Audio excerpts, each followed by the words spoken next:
बाइमी और वेगरॉय ने राहत की सांस ली जब उन्होंने देखा कि श्रेया को कोई नुकसान नहीं हुआ है। यह छात्र अपनी सीमा जानता है, बाइमी ने सोच समझकर वेगरॉय से कहा। वेगरॉय ने प्रतिक्रिया के रूप में ठंडेपन से परेशानी भरी नजर डाली। उसने भारी हाँफते आदर्श पर नजर डाली और स्पष्ट था कि लंबी लड़ाई के बाद उसकी ऊर्जा कम होने लगी थी। यदि कोई अन्य एक्सपर्ट 100 के करीब के रैंक दिखाई देता तो सबसे अधिक संभावना है कि वह जल्दी हार जाएगा। 79 लोगों को एक ही व्यक्ति द्वारा पराजित करने के बाद पहले ही फायर स्कूल को बहुत शर्मिंदगी का सामना करना पड़ा। सबसे महत्वपूर्ण बात यह है कि वह केवल एक ट्रांसफर छात्र था, न केवल अन्य एलिमेंटों के छात्रों के साथ द्वंद्वयुद्ध मैदान में भीड़ थी, यहाँ तक कि मौलिक निदेशक भी यहाँ थे। वेगरॉय नहीं चाहते थे कि वह पहली बार में इतना ध्यान आकर्षित करे। मंच पर आदर्श बहुत थके हुए थे। वह थोड़ी देर के लिए झिझका। चलो इसे समाप्त कर देते हैं। आदर्श, क्या अंत है? अगले को बुलाओ, आदर्श ने कहा। मैं अपने सभी शब्द वापस लेता हूँ। आपने अपनी ताकत से साबित कर दिया है, वेगरॉय ने समझौता किया। क्या तुम सच में सोचते हो कि मैं ऐसा तुम्हारे कहने के कारण कर रहा हूँ? आदर्श ने अपना ध्यान अमित की ओर लगाया, जो अवाक रह गया था। कुछ समय पहले आदर्श की मुलाकात माया नगरी में एक युवक से हुई जिसने केवल बुनियादी स्तर हासिल किया था, बेसिक स्तर हासिल किया था। उसे सेना में अजीबोगरीब मिशन दिए गए क्योंकि उसके पास जाने के लिए कोई जगह नहीं थी। लेकिन लाखों वाइट मैजिकल बाजों और एक सुपर मैजिशियन वाले सेना का सामना करने पर भी वह कभी पीछे नहीं हटे, एक कदम भी नहीं। आदर्श उस बच्चे से बेहद प्रभावित हुआ जिसने अब अपनी आत्मा खो दी थी, और फिर वह अमित से टकराया जो उस बच्चे के समान स्थान पर था।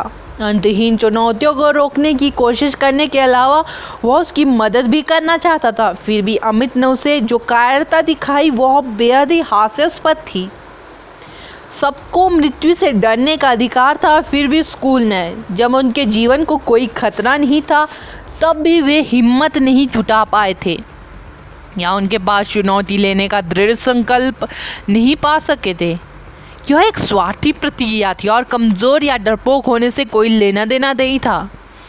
आमतौर पर आदर्श किसी ऐसे व्यक्ति पर अपना समय बर्बाद करने से बाज नहीं आते थे जिसने खुद को खो दिया था, लेकिन जब उन्होंने अनिरुद्ध के बलिदान को याद किया तो उन्हें अचानक अमित पर बेहद गुस्सा आया। आदर्श फायर स्कूल को शर्मसार करने की कोशिश नहीं कर रहे थे, वह वास्तव में अमित को शर्मिंदा करने की कोशिश कर रहे थे। आपने अपने लाइटनिंग और फायर एलिमेंटों से बहुत अधिक ऊर्जा बर्बाद कर दी है। आपको बाकी चुनौती देने वालों का सामना करना पड़ेगा। आप वो कैसे करेंगे? आप पूरे स्कूल से माफ़ी मांगने के इच्छुक ना हो, वेगरॉय ने कहा। बकवास बंद करो और जल्दी करो, अगले को बुलाओ, आदर्श ने कहा। यदि कोई मुहावरा आदर्श की स्थिति का वर्णन कर सकता है तो यह निश्चित रूप से था, आपको अपने द्वारा की गई शेखी को पूरा करना होगा, भले इसका मतलब अपने घुटनों पर लड़ना हो। मैंने तुम्हें मौका दिया। अगला 111 रैंक कमलेश, वेगरॉय ने अपने अगले चैलेंजर का नाम चिल्लाया। नाम सुनते ही द्वंद्वयुद्ध मैदान में लड़कियां चीख पड़ी। कमलेश भले ही स्कूल में सबसे मजबूत ना हो, लेकिन वे निश्चित रूप से लड़कियों के दिल में वाइट प्रिंस थे। वह बहुत हैंडसम था, इसलिए उसे चुनौती देने वाली सभी लड़कियों ने उसकी रैंकिंग लेने के लिए नहीं बल्कि उसके सामने खड़े होने का मौका पाने के लिए ऐसा किया। भले ही स्कूल में हर कोई एक महान इंटरमीडिएट मैजिशियन था और इस तरह की भोली हरकतें यहाँ नहीं होनी चाहिए। तथ्य यह था कि कल लड़कियाँ पहले भी ऐसा कर चुकी है। शिवानी एक उत्साहित नज़र से कमलेश की ओर मुड़ी और फिर खुशी से बोली, तो तुमने उसे अभी चुनौती दी है। एकदम बढ़िया, इसे समाप्त करने का समय आ गया है। निश्चित रूप से आपकी प्रतिष्ठा में भी सुधार होने वाला है। कमलेश कहते हैं, अब ईमानदारी से कहूँ तो मैं अब उसकी अनिश्चित स्थिति का फ़ायदा उठाने के बजाय उसे चुनौती देने के लिए सबसे पहले तैयार हूँ। हालांकि अंत में किसी न किसी को यह करना ही होता है और अब बस मेरी बारी आ गई। कमलेश ने हंसते हुए शिवानी को जवाब दिया। शिवानी ने सिर हिलाया।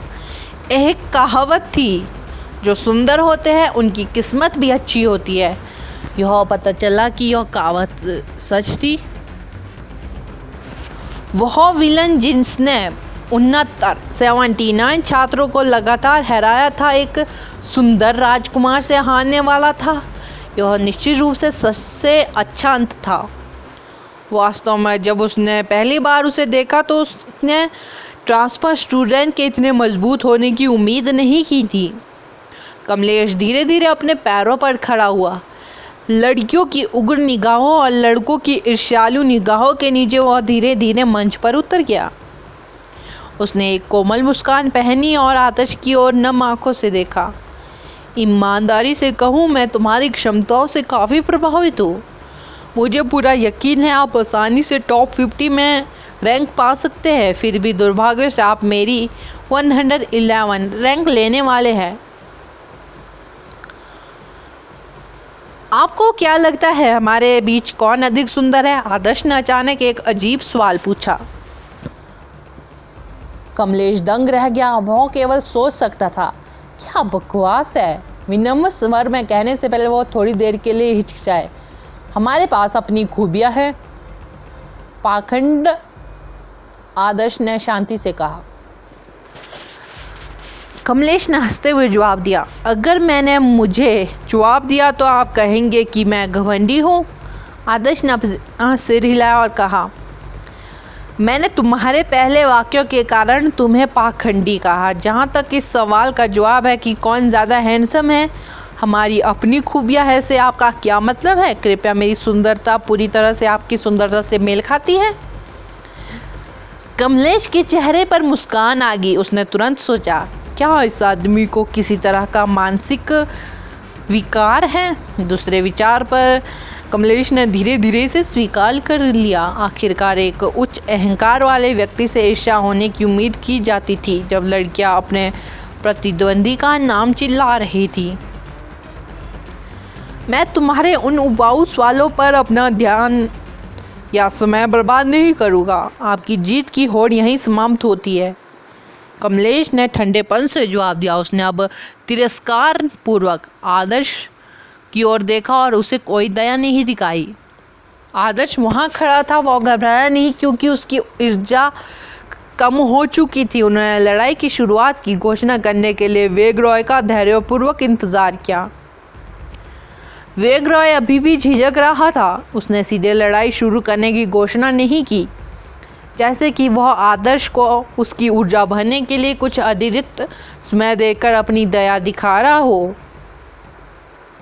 उनके जैसी कई लड़ाइयों में टिके रहना बेहद कठिन था। कमलेश, आपके लाइटनिंग स्कूल से यह स्थानांतरण छात्र काफ़ी उल्लेखनीय है। डीन कमलेश, क्या वह जानबूझकर हमारे स्कूल को मारने के लिए यहाँ आया है? मुझे नहीं लगता कि आप इतनी बड़ी प्रतिभा को जाने देना चाहते हैं, बाइमीन ने कहा जब उन्होंने लाइटनिंग स्कूल के एलिमेंटल डायरेक्टर कमलेश को देखा। क्या मतलब है मेरा छात्र? एलिमेंटल डीन डायरेक्टर कमलेश ने उलझन भरी निगाहों से पूछा। वेगरॉय ने अपनी बात घुमाई और पूछा, एक ट्रांसफर स्टूडेंट है और उसका सेकंड एलिमेंट लाइटनिंग है, वो आपका छात्र कैसे नहीं है? मैं उसे नहीं जानता, लाइटिंग स्कूल के प्राथमिक निदेशक कमलेश ने कहा। इतने सारे छात्र हैं, शायद आपने उसे याद नहीं किया। मुस्कुराते हुए बाईमई कहती है, असंभव, हमारे लाइटिंग स्कूल में बहुत कम छात्र हैं। मैं उनमें से हर एक को पर्सनली जानता हूँ। यह बच्चा मेरे लाइटनिंग स्कूल से नहीं है। डीन कमलेश ने सख्ती से कहा। वेगरॉय और बाइमी चकित थे। उन्होंने एक दूसरे से नजरें मिलाई। अगर यह लड़का लाइटनिंग स्कूल से स्थानांतरित नहीं हुआ है तो वह किस एलिमेंट से आया है? अरे, मुझे लगता है वह समनिंग एलिमेंट से है। समनिंग डायरेक्टर डीन ऋषभ ने कहा। उसकी बात सुनकर सभी हक्के-बक्के रह गए। शिक्षकों ने समनिंग स्कूल के प्राथमिक निदेशक को हैरानी भरी निगाहों से देखा। उन्हें समझ नहीं आ रहा था कि समनिंग स्कूल का इससे क्या संबंध है। ठीक है, मैं जो याद कर सकता हूँ, हमारे पास नए छात्रों के बीच आदर्श नाम का कोई व्यक्ति था। मुझे आज ही उसका विवरण प्राप्त हुआ है, डीन ऋषभ ने कहा। बाइमेई, वेगरॉय और डायरेक्टर कमलेश ठाके लगाकर हंस पड़े। उन सभी ने मान लिया है कि डीन ऋषभ उनके साथ मजाक कर रहा था। तो आप मुझे बता रहे हैं यह बच्चा 3 एलिमेंटों वाला एक एडवांस मैजिशियन है, वेगरॉय ने कहा। वेई ने भी सिर हिलाया। एडवांस मैजिशियन सभी ने स्कूल से स्नातक किया था। आदर्श के इतने ऊंचे स्तर पर पहुंचने का कोई रास्ता नहीं था। खुद ही देख लो, मेरे पास अभी भी मेरे फ़ोन में जानकारी है। डीन ऋषभ ने अपना फ़ोन अनलॉक किया और शिक्षकों को दे दिया। दस्तावेजों में स्पष्ट रूप से कहा गया है कि छात्र आदर्श ने समनिंग एलिमेंट से फायर एलिमेंट में स्थानांतरण किया है और इसे हाल ही में स्वीकृति भी मिली है। इसके बाद मंच पर घूमने से पहले जहां आदर्श अपनी अगली लड़ाई शुरू करने वाले थे, शिक्षकों ने एक दूसरे के साथ नजरें मिलाई। आपके जैसे अहंकारी व्यक्ति के लिए मुझे सीनियर कैंपस में जीवित रहना मुश्किल होगा। कमलेश ने आदर्श के साथ दोस्ताना व्यवहार करना पूरी तरह से छोड़ दिया।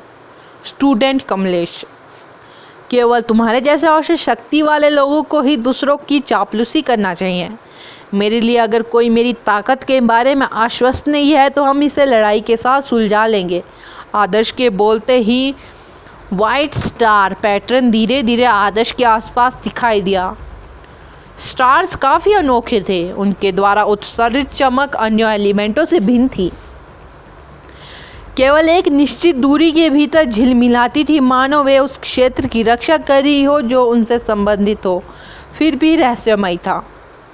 स्टार्स एक दूसरे से जुड़े हुए हैं, उनमें 7 थे, तेजी से थोड़ा घुमावदार चाप में संयोजन कर रहे थे। ऐसा लग रहा था कि रेखा धीरे धीरे अंतरिक्ष को अलग कर रही है, जिससे दूसरी दुनिया के मार्ग का पता चलता है। यह अंततः एक खाई में बदल गया। भीड़ ने भ्रमित नजरों से आदर्श के अजीब जादू को देखा। समनिंग एलिमेंट उनमें से बहुतों के लिए अत्यंत अपरिचित था। जैसे कि भीड़ सोच रही थी कि आदर्श लड़ाई कैसे जारी रखेंगे, गैप से एक डरावनी वाली चीख सुनाई दी। हवा के एक तेज झोंके ने द्वंद्व मैदान को बहा दिया और चारों एक जंगली ऑरा फैला दिया। औसत जैसी चीजें रक्षात्मक बाधाओं से नहीं रोकी जा सकती थी। छात्रों के चेहरे पर तुरंत डर दिखाई दिया। जो काफी जानकार थे वे तुरंत बता सकते थे कि यह क्या था।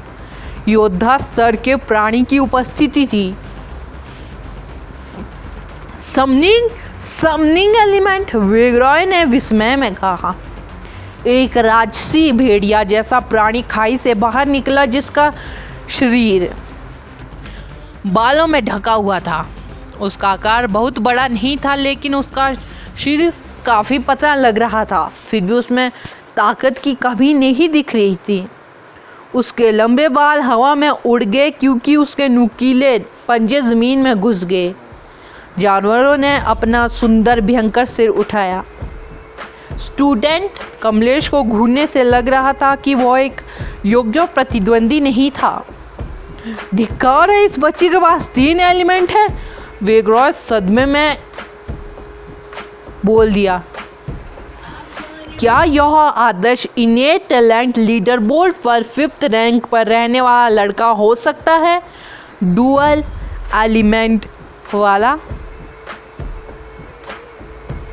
टीचर, कमलेश चिल्लाए। मुझे विश्वास है, लेकिन मुझे लगा कि वो अपने मिशन के दौरान मर गया था। शिक्षक सहम गए। उन्हें सोचा कि आदर्श की जीत का सिलसिला ख़त्म होने वाला है, क्योंकि उसकी फायर और लाइटनिंग एलिमेंट की ऊर्जा कम हो गई थी। हालांकि जब उन्होंने शानदार स्विफ्ट स्टार वॉल्व को देखा तो उनके पास लड़ाई की संभावित परिणाम का पुनर्मूल्यांकन करने के अलावा कोई विकल्प नहीं था। भीड़ में से कई जो शुरू में बैठे थे अपने पैरों पर खड़े हो गए। उनकी आंखें जो लगभग बाहर निकल आई थी स्पष्ट रूप से उनके विचारों को प्रदर्शित कर रही थी। आखिर हो क्या रहा है? अचानक ऐसे लगा जैसे वे बुनियादी बीजगणित में असफल हो गए हो। तीन एलिमेंट, क्या यह आदमी एक एडवांस मैजिशियन है? शिवानी चिल्लाई। आखिरकार मुझे याद है कि उसका नाम इतना परिचित क्यों लग रहा है। हिमांशी की निगाहें आदर्श पर टिकी थी। वह वास्तव में कौन है? शिवानी ने कहा।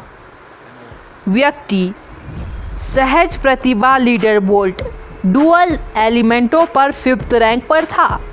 एक अज्योर यूनिवर्सिटी ऑफ कैंपस में बहुत लोकप्रिय हुआ करते थे। उसने अकेले ही सभी छात्रों को केवल अपने समनिंग एलिमेंट के साथ चुनौती दी और उसे शीर्षक दिया गया द विलन। हिमांशी ने चमकती आंखों से कहा। वास्तव में हिमांशी ने junior university of magic campus में होने वाली चीज़ों की परवाह कभी नहीं की थी। हालांकि उसकी बहन स्टेडियम में हुई घटना में शामिल थी। जैसा कि उसने घटनाओं की उस श्रृंखला को याद किया, उसे याद आया कि जिस व्यक्ति ने उसे बचाया था उसका नाम भी आदर्श था। इसलिए हिमांशी ने आदर्श के बारे में जानकारी खोजने में कुछ समय बिताया था। दुर्भाग्य से उसके डुअल एलिमेंटों को उजागर करने के कुछ ही समय बाद प्रशिक्षण के दौरान उनकी मृत्यु हो गई थी। फिर भी वे जीवित और अच्छी तरह से प्रकट हुए और हम भी हमेशा की तरह शो ऑफ करने वाले थे। मंच पर स्टूडेंट कमलेश का शांत आत्मविश्वास भरा चेहरा गायब हो गया। बकवास, वो ऐसा दीपक होना चाहिए जिसका तेल समाप्त हो गया हो। उसके पास 3rd एलिमेंट कहाँ से आया? यह अभी भी ठीक होता अगर वह केवल एक साधारण प्राणी को बुलाता। स्टूडेंट कमलेश एक बुलाए गए जानवर से आसानी से भयभीत नहीं था। उसने आश्चर्य के लिए यह एक स्विफ्ट स्टार वुल्फ था, जिसकी भेड़िया प्रजातियों के बीच काफ़ी उत्कृष्ट वंशावली थी। यह समनिंग जानवर, जो अपनी गति के लिए प्रसिद्ध था, डिफेंस क्षमताओं के लिए बिना मैजिशियनों के लिए एक हथियारे की तरह था। स्विफ्ट स्टार वुल्फ दहाड़ा। चीता ने स्टूडेंट कमलेश पर कोई दया नहीं दिखाई। जल्दी से एक भयानक वह गति से उछला। तेज पंजे ने बेतहाशा नृत्य किया जैसा कि वो स्टूडेंट कमलेश के पास पहुंचे। ब्लेड का जाल बनाते हुए उनके सामने सब कुछ टुकड़ों में बिखेरने की कोशिश कर रहे थे। स्टूडेंट कमलेश को आश्चर्य हुआ। उसने जल्दी से अपने डिफेंस फील्ड को एक्टिवेट किया। स्टूडेंट कमलेश के सामने एक गोल डिफेंस मैजिकल इक्विपमेंट दिखाई दिया। पंजे ढाल पर टकराए जिससे बहुत ज़्यादा तेज आवाज़ पैदा हुई। स्टूडेंट कमलेश स्थिति से संतुष्ट नहीं थे। डिफेंस टूल का उपयोग करना उनका एक अंतिम तुरुप का इक्का था। फिर भी उन्हें शुरुआत में ही इसका उपयोग करने के लिए मजबूर किया गया था।